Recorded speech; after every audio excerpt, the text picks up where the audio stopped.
Question number 1, राष्ट्रीय टीकाकरण दिवस कब मनाया जाता है? ऑप्शन ए 10 मार्च को, ऑप्शन बी 12 मार्च को, ऑप्शन सी 14 मार्च को, ऑप्शन डी 16 मार्च को। इस क्वेश्चन का राइट आंसर होगा ऑप्शन डी 16 मार्च को। राष्ट्रीय प्रतिरक्षण दिवस हर साल 16 मार्च को मनाया जाता है। राष्ट्रीय टीकाकरण दिवस के नाम से जाने जाने वाला यह प्रतिरक्षण दिवस टीकाकरण के महत्व को व्यक्त करने के लिए मनाया जाता है। इस दिन 16 मार्च 1995 को भारत में मौखिक पोलियो टीके की पहली खुराक दी गई थी। भारत ने तपेदिक के निपटने के लिए 50 साल पहले अपना पहला टीका बीसीजी का लॉन्च किया था। क्वेश्चन नंबर 2, विश्व उपभोक्ता दिवस कब मनाया जाता है? ऑप्शन ए 8 मार्च को, ऑप्शन बी 10 मार्च को, ऑप्शन सी 13 मार्च को, ऑप्शन डी 15 मार्च को। इस क्वेश्चन का राइट आंसर होगा ऑप्शन डी 15 मार्च को। प्रत्येक वर्ष 15 मार्च को उपभोक्ताओं के अधिकार और उनकी आवश्यकताओं के बारे में जागरूकता फैलाने के लिए विश्व उपभोक्ता दिवस मनाया जाता है। विश्व उपभोक्ता अधिकार दिवस 2021 की थीम टैकलिंग प्लास्टिक पॉल्यूशन है। यह जागरूकता बढ़ाने और विश्व स्तर पर उपभोक्ताओं को संलग्न करेगा। अंतिम वर्ष का थीम द सस्टेनेबल कंज्यूमर थी। इस वर्ष यह अभियान उपभोक्ता सरकारों और व्यवसायों को वैश्विक प्लास्टिक प्रदूषण संकट से निपटने का ध्यान केंद्रित कर केंद्रीय भूमिका निभा सकता है। क्या है उपभोक्ता और उसके प्रकार क्या है? उपभोक्ता वह है जो अपनी ज़रूरत के लिए उत्पाद खरीदता है और उसका उपभोग करता है। वह उत्पाद या सेवा का पुनर्विक्रय नहीं कर सकता, लेकिन उपभोक्ता इसे अपनी आजीविका और स्वरोजगार अर्जित करने के लिए करता है। उपभोक्ता के प्रकार अगर देखें तो वाणिज्य उपभोक्ता, विवेकाधीन खर्च करने वाले उपभोक्ता और बहुमुखी उपभोक्ता और इन्फीरियर गुड्स उपभोक्ता है। क्वेश्चन नंबर 3, टोक्यो ओलंपिक के लिए अर्हता प्राप्त करने वाली भवानी देवी का संबंध किस खेल से है? ऑप्शन ए घुड़सवारी, ऑप्शन बी तलवारबाजी, ऑप्शन सी भाला फेंक, ऑप्शन डी रिले दौड़। इस क्वेश्चन का राइट आंसर होगा ऑप्शन बी तलवारबाजी। तमिलनाडु की चांदलावादा अनंधा भवानी देवी ओलंपिक खेलों के लिए अर्हता प्राप्त करने वाली भारत की पहली फेंसर बन गई है। भवानी ने हंगरी में विश्व कप में टोक्यो ओलंपिक के लिए स्थान हासिल किया है। वह समायोजित अधिकारी रैंकिंग AOR विधि के माध्यम से योग्य है। 8 बार राष्ट्रीय चैंपियन रियो ओलंपिक के लिए क्वालिफाई करने में असफल रही थी। क्वेश्चन नंबर 4, गणितीय स्थिरांक को पहचानने के लिए पाई दिवस कब मनाया जाता है? Option A 12 March, option B 14 March, option C 16 March, option D 18 March. इस क्वेश्चन का राइट आंसर होगा ऑप्शन बी 14 मार्च। हर साल 14 मार्च को दुनिया के गणितीय स्थिरांक पाई को पहचानने के लिए पाई दिवस मनाया जाता है। पाई को वृत्त के परिधि के व्यास के अनुपात के रूप में परिभाषित किया जाता है और इसका मूल्य 3.14 है। 1988 में भौतिक वैज्ञानिक लैरी शॉ द्वारा इस दिवस को मान्यता दी गई थी।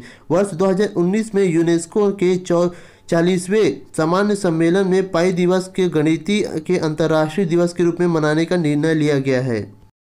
क्वेश्चन नंबर 5, विदेशी मुद्रा भंडार के मामले में भारत विश्व में कौन सा स्थान पर है? ऑप्शन ए प्रथम स्थान पर, ऑप्शन बी द्वितीय स्थान पर, ऑप्शन सी चतुर्थ स्थान पर, ऑप्शन डी पंचम स्थान पर। इस क्वेश्चन का राइट आंसर है ऑप्शन सी चतुर्थ स्थान पर। भारत का विदेशी मुद्रा भंडार रूस को पछाड़कर दुनिया के चौथा सबसे बड़ा रिजर्व बन गया है।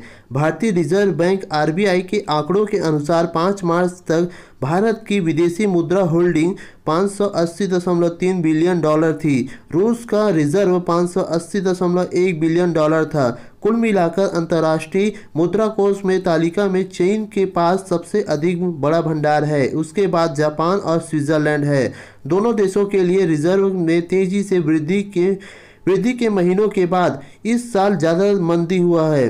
हाल में सप्ताह के रूसी होल्डिंग कंपनी ने तेजी से गिरावट आने के कारण भारत आगे बढ़ा है। भारत के रिजर्व लगभग 18 महीने के आयात को कवर करने के लिए एक दुर्लभ चालू खाता अधिशेष स्थानीय शेयर बाजार और विदेशी प्रत्यक्ष निवेश को बढ़ावा द्वारा उछाल गया है।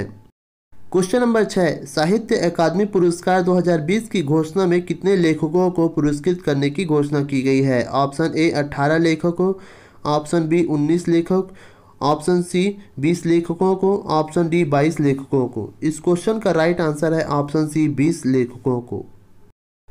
राजनीतिक लेखक एम वीरप्पा मोइली कवि अरुंधति सुब्रमण्यम 20 लेखकों में से एक है जिन्हें साहित्य अकादमी पुरस्कार 2020 से सम्मानित किया जाएगा। राष्ट्रीय अकादमी ने 12 मार्च 2021 को नामों की घोषणा की।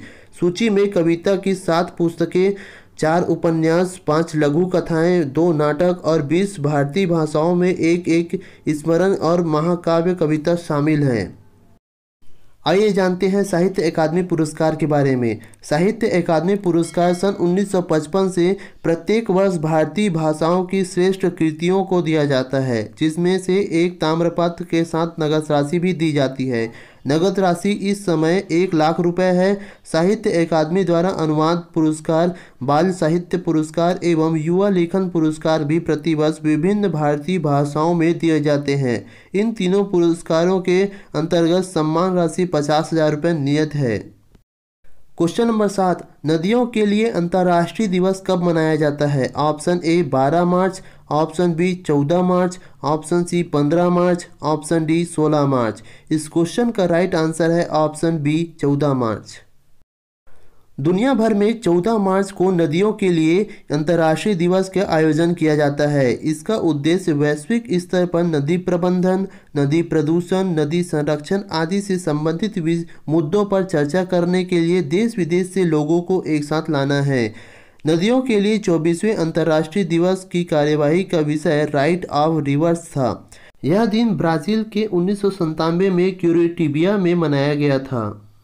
क्वेश्चन नंबर 8, हाल ही में निम्नलिखित में से किस देश ने भूरे कोयले से हाइड्रोजन गैस उत्पन्न करने की प्रक्रिया शुरू की है? ऑप्शन ए चीन, option B Japan, option C दक्षिण कोरिया, ऑप्शन डी रूस। इस क्वेश्चन का राइट आंसर होगा ऑप्शन बी जापान। एक जापानी ऑस्ट्रेलियाई उद्यम ने $500 मिलियन के निवेश से परीक्षण परियोजना में भूरे रंग के कोयले से हाइड्रोजन गैस का उत्पादन शुरू कर दिया है। जापान की कावासाकी हेवी इंडस्ट्रीज विक्टोरिया राज्य में जापान और ऑस्ट्रेलिया दोनों के सरकार ने वित्तीय सहायता के साथ आरंभिक परियोजना चल रही है। अपेक्षाकृत कम ऊर्जा सामग्री के कारण भूरे रंग के कोयले का सबसे निचली श्रेणी में माना जाता है। Question number 9, Stockholm peace research के द्वारा जारी की गई रिपोर्ट के अनुसार भारत में हथियारों के आयात में कितने प्रतिशत की कमी आई है? Option A 20%, option B 25%, option C 30%, option D 33%। इस क्वेश्चन का राइट आंसर है ऑप्शन डी 33% की कमी। 15 मार्च 2021 को Stockholm international peace research institute द्वारा जारी एक रिपोर्ट के अनुसार वर्ष 2011 से लेकर 2015 तक और वर्ष 2016 से लेकर 2020 के बीच में भारत के हथियार आयात 33% कम हुआ है। वर्ष 2016 से लेकर 2020 के दौरान भारत में वैश्विक हथियार के निर्यात में 0.2% की हिस्सेदारी थी, जिससे यह देश दुनिया के 24वें सबसे बड़ा हथियार निर्यातक देश बन गया है। यह भारत के पिछले निर्यात शेयर 0.1% की तुलना में 228% की वृद्धि को दर्शाता है। क्वेश्चन नंबर 10, हाल ही में सुप्रसिद्ध नृतक चेम्मनचेरी कुनी रामन नायर का निधन हो गया है। इसके संबंध किस शास्त्रीय नृत्य से था? Option A Kathakali, option B Kathak, option C Bharatanatyam, option D Kuchipudi. इसका राइट आंसर होगा ऑप्शन ए कथकली। प्रसिद्ध कथकली कलाकार चेम्मनचेरी कुनी रामन नायर का केरल के कोझिकोडी में निधन हो गया है। वह 105 साल के थे। कथकली नृत्य कला के लिए उनके योगदान के लिए उन्हें वर्ष 2017 में पद्मश्री सम्मान से सम्मानित किया गया था। इसके अलावा चेम्मनचेरी को 1979 में केरल के संगीत नाट्य पुरस्कार, 2001 में केरल कला मंडल पुरस्कार, 2009 में कला रत्नम पुरस्कार, मलयाली पीली पुरस्कार और संगीत नाट्य अकादमी टैगोर पुरस्कार से सम्मानित किया गया था। इस वीडियो के PDF डाउनलोड करने के लिए ज्वाइन कीजिए हमारे टेलीग्राम चैनल @CGPSC एग्ज़ाम। दोस्तों यदि आप हमारे चैनल में नए हैं तो प्लीज़ सब्सक्राइब करना ना भूलें। वीडियो को ज़्यादा से ज़्यादा लाइक और शेयर करें। वीडियो के अंत तक बने रहने के लिए धन्यवाद।